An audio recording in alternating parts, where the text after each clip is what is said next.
This is Dave Rogers in the Japan Association here in Singapore with Sam Wadia. Hi, Sam. How are you? Very good. How are you, Dave? I'm feeling great, and I'm really excited that we're sitting here today and we're going to put some information, some wisdom down on a recording and learn a little bit about you and also some of your ways of looking at investing.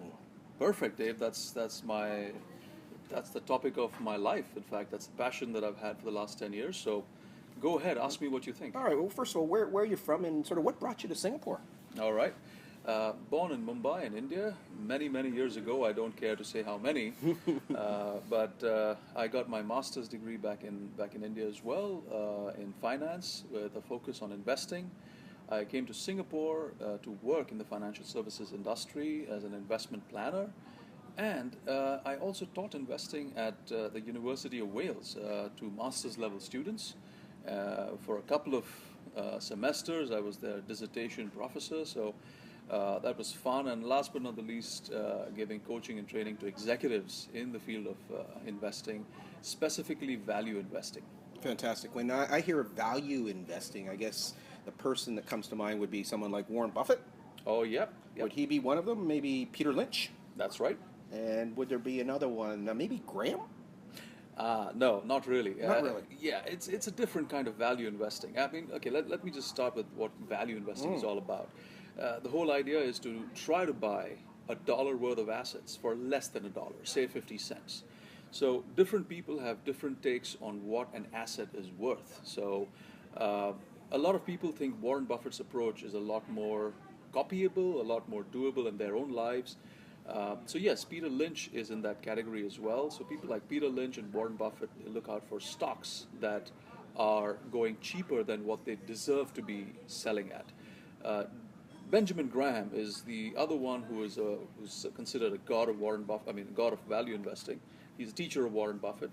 George Soros, on the other hand, is an arbitrage kind of guy. So his deal is to, well, there is some element of value investing, but it's at a different league than what Warren and Peter and Benjamin Graham do. One of the terms that I guess it resonates with me is trading versus investing.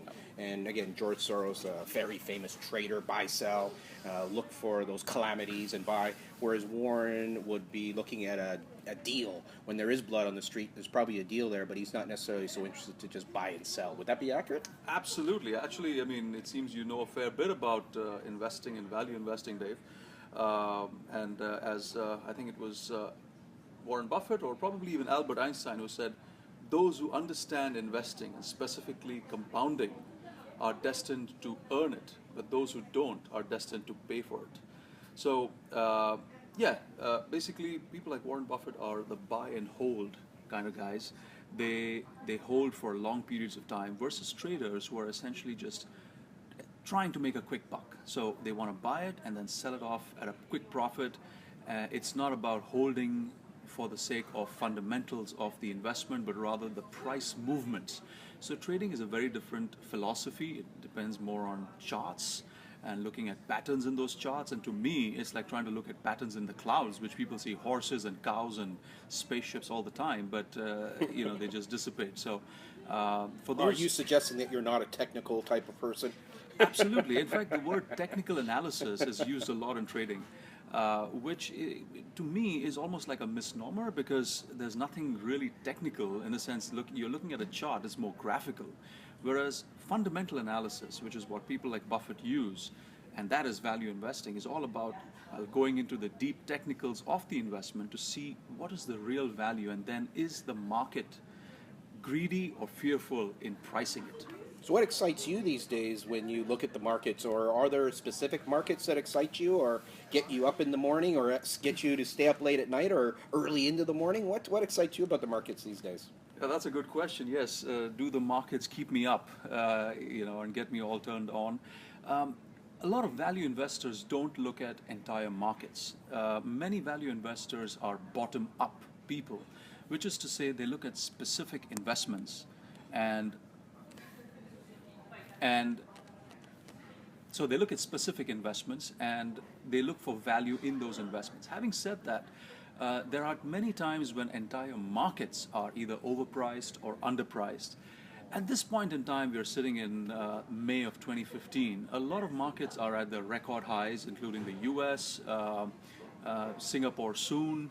China has gone up a lot. So if we talk about markets, for buyers, there aren't a lot of buying opportunities within entire markets as compared to say 2 or 3 years back. But for bottom-up investors, people like myself, we don't much care about the broad market. We say, okay, are there buying opportunities within specific industries, or even better still, specific companies, even in markets that have had a good run and they are at high valuations? Could we play a little game? Go Yeah, ahead. for that? Go Because ahead. could I mention a stock and maybe you could give maybe 2 or 3 points that you would be looking at? Would that be a cool little thing for our listeners? So We could try. For example, I say, is Apple a good investment right now? Okay, I was a little worried, Dave, when you said let's play a game, and because there are literally 100,000 listed, actively traded stocks in the world today, and when I do my screens, I look at screening from these 100,000 stocks. So, I obviously don't know the details about each stock, and you could have thrown any at Right. me, but I'm so happy that you threw Apple, because I happen to be an Apple shareholder at this point. Oh, so am I. That's a disclaimer. Okay, good disclaimer. Exactly. Yes. So I was lucky to buy Apple. Well, when I say lucky, it's of course based on decision-making criteria. There's a great phrase that says, you got to be good to be lucky and lucky to be good. Exactly. You can agree with that? Absolutely, yeah. All So right. luck is a component of a lot of things that you can do to enhance it for Absolutely. yourself. And of course, then there's a small percentage of chance in everything we do. So coming to Apple, at this point, if I was in fact thinking of selling my Apple stake, I've made good money off of it. I've been an Apple shareholder for more than 2 years now. Bought it when it had hit a low around the time that Steve Jobs passed away. Of course, it's had a good run since then. The Apple iPhone 6 is out. They've come up with the Apple Watch, but I don't know how much more the company can grow from this point on unless they come up with a gangbuster product. For Apple, I see the growth coming from its entry into China, with China is finally opening up to Apple. I mean, Apple makes all its phones and products there, so that helps. But I think there are probably better opportunities in the market today than just putting your money in Apple and hoping for. Okay, I'm going to let you think about a couple of those names before, and I'll ask you that later, but I'm going to ask you a couple other names. Is that okay? Go ahead. So what about Starbucks? Starbucks, Howard Schultz. I have a love for company with great leaders, and many companies that really go gangbusters, but by that I mean, of course, they grow to great levels, have great leaders, and especially who are founding leaders. So you have your Google founders that come in mind, Facebook, Steve Jobs, Apple, Bill Gates, and Howard Schultz of Starbucks, who recently came back to helm the company. I think it's a very well-run company. It's dependent a lot on its leader, Howard Schultz, how he projects the brand of the company. But since this is a live and extempore, spontaneous conversation, I did not have time to prepare and understand the valuations of Starbucks. So as a company, if Starbucks is fairly valued, I would buy into it. Right. But if its valuations are too high, which means say its price ratios, price to earnings, price to books is too high, or its debt levels are also high, so I haven't looked into those numbers, I may reconsider whether I buy it or not. Fantastic. I think what's really great for our listeners is to hear the process, the thought process, the discernment process that Sam's sharing, and this is so important in value investing. Let's tweak my question a little bit. If I was to ask about Google versus Facebook versus Twitter, where would Sam put some of his investment dollars? All right, again, for the viewers, this is a live, spontaneous conversation. Dave has not given me any chance to prepare, not just the questions he's asking, but even the company. So, but again, as luck has it, I happen to be a Google shareholder. I happen to be a Facebook shareholder as well. No, my portfolio is not tech heavy, but I do happen to have some shares in these companies. Twitter, not as much. So I can give you a little bit of insight. Google, its main revenues are still its search engine. For the last 10 years, it's been trying its best in from Android to driverless cars and things like that. It's a very innovative company, and it might have some huge cash flows coming in from one of these new technologies that it's invested in. So Google has some room to grow, but Yahoo, Bing, and some others are actually chipping away on its search engine market share as well, which is worrying because that's its main business. So Google, one has to look into it and see whether the valuations are good enough. Coming to Facebook, Facebook is in a very, very good situation because of its user base, and Mark Zuckerberg has been just outstanding when it comes to the purchases that he's made, like Instagram, like WhatsApp. Of course, WhatsApp is not monetized yet, and even Oculus Rift, which is another technology which people have not heard of as much yet, but it could be pretty big in the future when it comes to 3D 3D visualization of a lot of things. So I think there is some money that one can put in both Google and Facebook, considering they are leaders in their specific businesses. The only thing, my dear fellow investors, you have to consider at all times is valuations, valuations, valuations. It's the same thing as like in real estate, you want location, location, location.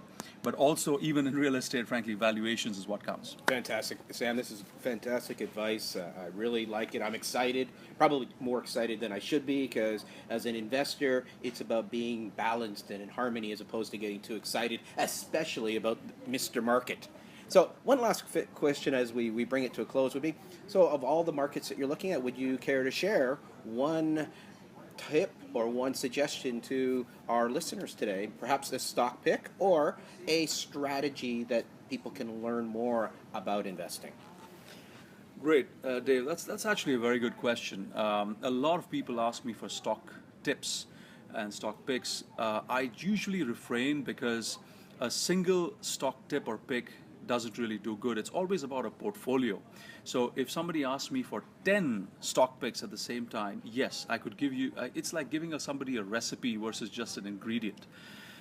Having said that, you also talked about a strategy. Now, maybe I'll cover something that a lot of investors do not pay attention to, probably because of the so-called investment media and the noise and the way they fashion the so-called information that they give out. And that is when we look at stocks, we often in the newspapers, for example, the recommendations from analysts is buy, sell, hold. Okay, I think that is bunkum. So first of all, one must have a healthy dose of skepticism for all these broker analysts and what their recommendations, because their vested interest is in for you to enter and trade, and that's how they make money. The second thing is, there are only two kinds of stocks: those that you must own or you could own, and those that you must sell if you own them already, and of course if you don't own them, don't enter them. So there's nothing like hold. What I'm trying to say is, so when it comes to stock prices or stock values, it can either go up, sideways, or down. Now if it's going to go sideways or down, which means the value is not there, you don't want to own it. Whether if it's in your portfolio, you want to sell it. So if you see that there are certain stocks that are going to go up because they are cheap by their intrinsic value, then you can go ahead and try to own them. So this alludes to essentially people looking at their portfolio and refreshing it every year, doing a realignment or a rebalance every year, and that is what will keep people's portfolios healthy and growing over a long time. Fantastic. Thank you so very much, Sam. This has been educational for me. It's been great to break the ice in our interview process, because I have a feeling what's going to be really great, and especially if you liked what you hear today, because I'm going to invite anyone to hit that like or hit that comment, because what we would love to do is to start an engaging conversation with our listeners. And if you do have questions, please post them, because Sam and I are really committed to your long-term growth as an investor, yet also to be able to share some of the short-term opportunities that may occur in the marketplace, because that's the type of wisdom that I believe is aligned with our principles of being present, very present right now, yet also being strategic in co-designing a life that is the life that you choose. Absolutely. It's ultimately, money is only as good as the lifestyle it buys you. Thank you so very much. And this is Dave Rogers signing off in Singapore.